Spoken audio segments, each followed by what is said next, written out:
The live TV, सच सबसे आगे। दोस्तों, इस्राइल और हिजबुल्लाह ईरान के बीच जहां एक तरफ संघर्ष जारी है, तो वहीं अब बड़ी खबर यह है कि अमेरिका ने यमन में ईरान समर्थित हुती के खिलाफ बड़े पैमाने पर हवाई हमले कर दिए हैं। हुती ठिकानों और हथियार डिपो पर बमबारी की है, वो भी अपने सबसे महंगे हथियार nuclear stealth bomber B-2 spirit से। दूसरी तरफ हिजबुल्लाह के इस्राइल पर हमले जारी हैं। इस्राइल के ऊपरी गलील इलाके में लगभग 30 रॉकेट दागे गए हैं। वहीं इस्राइली सेना ने पूर्वी लेबनान के बेका क्षेत्र के निवासियों को इलाके को छोड़ने की धमकी दी है। इन सब के बीच ईरान के इस्लामिक रेवोल्यूशनरी गार्ड कॉर्प्स के चीफ मेजर जनरल हुसैन सलामी ने एक समारोह में इस्राइल को चेतावनी दी है, और चेतावनी ऐसी है जो इस्राइल की नींद उड़ा सकती है। क्या है ये चेतावनी, वीडियो में आगे आपको बताऊंगी, देखते रहिए पूरा वीडियो। आदाब दोस्तों, मेरा नाम है मिसबा खान और आप देख रहे हैं द लाइव टीवी। अमेरिका ने कई साल के बाद अपने nuclear stealth bomber B-2 spirit का इस्तेमाल किया है, और इस्तेमाल किस लिए? हुती के ठिकानों पर बमबारी करने के लिए। लंबी दूरी की मारक क्षमता वाले B-2 बमवर्षक विमानों से अमेरिका ने यमन के हुती के भूमिगत बंकरों को निशाना बनाकर हवाई हमले किए हैं। आपको बता दूं कि B-2 स्पिरिट अमेरिका का सबसे महंगा हथियार है। यह अमेरिका का सबसे खतरनाक स्टेल्थ बॉम्बर भी माना जाता है, जो पहली बार यमन में तैनात किया गया है। दोस्तों, अल जजीरा ने अमेरिकी रक्षा मंत्री लॉयड ऑस्टिन के हवाले से बताया कि B-2 स्टेल्थ बॉम्बर से यमन की राजधानी सना के नजदीक 5 ठिकानों पर सटीक हमला हुआ।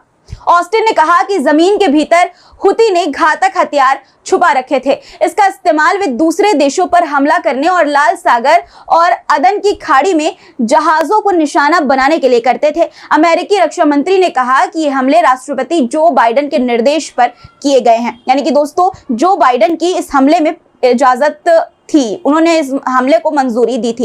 उन्होंने कहा कि हमारे जवाब से साफ है कि दुश्मन अपने हथियारों को जमीन के कितने भी भीतर छुपा कर रख ले, हम उसे ढूंढकर बर्बाद कर देंगे। दूसरी तरफ हुतियों के न्यूज चैनल अल मसीरा टीवी ने बताया कि हमले राजधानी सना और सादा इलाके में हुए, जो हुतियों के कब्जे में है। दोस्तों, साल 2014 से हुतियों का सना पर कब्जा है। हालांकि अभी तक इन हमलों से हुए नुकसान और हताहतों की कोई सटीक जानकारी सामने नहीं आ सकी है, लेकिन हमले का वीडियो सामने आया है, जो आप स्क्रीन पर अपनी देख पा रहे होंगे।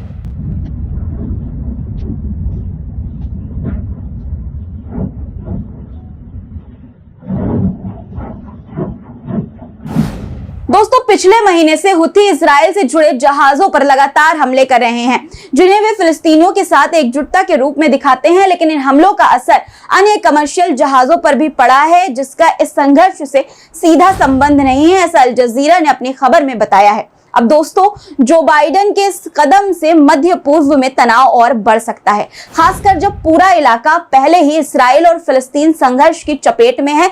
ऊपर से इस्राइल और ईरान के बीच लड़ाई छिड़ी हुई है। इस्राइल लगातार लेबनान में हिजबुल्लाह के ठिकानों पर हमला कर रहा है, तो हिजबुल्लाह भी उसके शहरों और सैन्य ठिकानों को निशाना बना रहा है। खबर है कि इस्राइल के ऊपरी गलील इलाके में लगभग 30 रॉकेट दागे गए हैं, जिसे इस्राइल के कैन न्यूज आउटलेट ने रिपोर्ट किया है।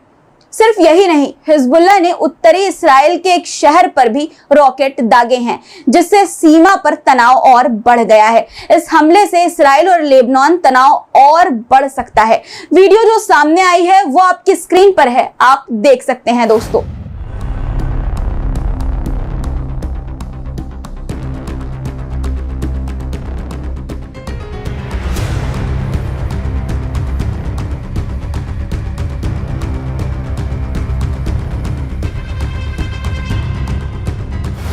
तीसरी खबर लेबनान से जुड़ी है। अल जजीरा की खबर के मुताबिक इस्राएली सेना ने पूर्वी लेबनान के बेका क्षेत्र के निवासियों को धमकी दी है कि वो इस क्षेत्र को खाली कर दें, क्योंकि वो यहां हमले कर सकते हैं। इस चेतावनी ने यहाँ के लोगों में डर और अफरा तफरी मचा दी है। दोस्तों, इस्राइल जिस तरह से गाजा में फिलिस्तीन के लोगों पर हमला कर रहा है, उन्हें अपने निशाने पर ले रहा है, उन्हें अपना निशाना बना रहा है, मासूमों को अपना निशाना बना रहा है, बच्चों महिलाओं पर रॉकेट बरसा रहा है, बम बरसा रहा है, उसके इन सब नापाक कामों में अमेरिका उसका पूरा साथ दे रहा है। अमेरिका उसका पूरा समर्थन, पूरा सपोर्ट कर रहा है। इस बीच अमेरिका के एक डॉक्टर का एक वीडियो सामने आया है जिसमें वो इस्राइल को खरी खोटी सुनाते हुए उस पर आरोप लगा रहे हैं फिलिस्तीन में मासूमों को मारने का। अल जजीरा की खबर के मुताबिक अमेरिका के डॉक्टर फिरोज सिधवा जो गाजा में मौजूद थे, उन्होंने इस्राएली सेना पर गंभीर आरोप लगाए हैं। उन्होंने कहा कि इस्राएली बेवकूफ नहीं है, उन्हें पता है कि उनके सैनिक क्या कर रहे हैं। डॉक्टर सिधवा का कहना है कि इस्राइल जानबूझकर फिलिस्तीनी नागरिकों को निशाना बना रहा है। अब आप सोच सकते हैं दोस्तों कि आम लोगों को ये सारी चीजें नजर आ रही है कि इस्राइल मासूमों को जानबूझकर निशाना बना रहा है, डॉक्टरों को ये नजर आ रहा है, लेकिन अमेरिका को ये चीजें नजर नहीं आ रही है। उन देशों को भी ये नजर नहीं आ रहा है जो इस्राइल का खुलकर समर्थन करते हैं, कर रहे हैं। खैर दोस्तों, जब पाप का घड़ा भर जाता है तो वो फूट जाता है और बहुत जल्द इजराइल का घड़ा भी फूटने वाला है। इस पूरे संघर्ष के बीच ईरान की ओर से एक बड़ी चेतावनी आई है। IRGC के चीफ मेजर जनरल हुसैन सलामी ने इस्राइल को चेतावनी दी है। आज ही हुसैन सलामी ने कहा कि अगर इस्राइल ईरानी ठिकानों पर हमला करता है तो उसके खिलाफ और जवाबी कार्रवाई की जाएगी। उन्होंने कहा कि दुश्मन को ये जान लेना चाहिए कि जनरल कासिम सुलेमानी की शहादत के बाद हमारा प्रतिरोध और भी मजबूत हो गया है। उन्होंने इस्राइल को स्पष्ट शब्दों में कहा कि ऑपरेशन ट्रू प्रॉमिस 2 तो बस एक छोटा सा संदेश था।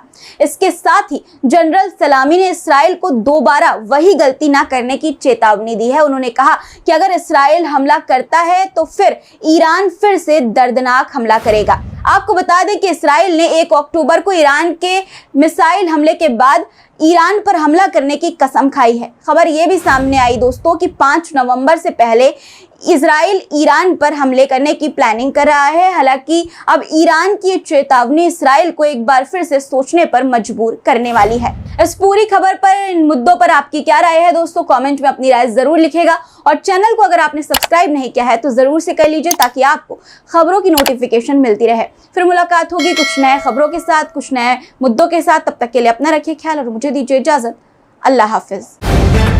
द लाइव टीवी, सच सबसे आगे।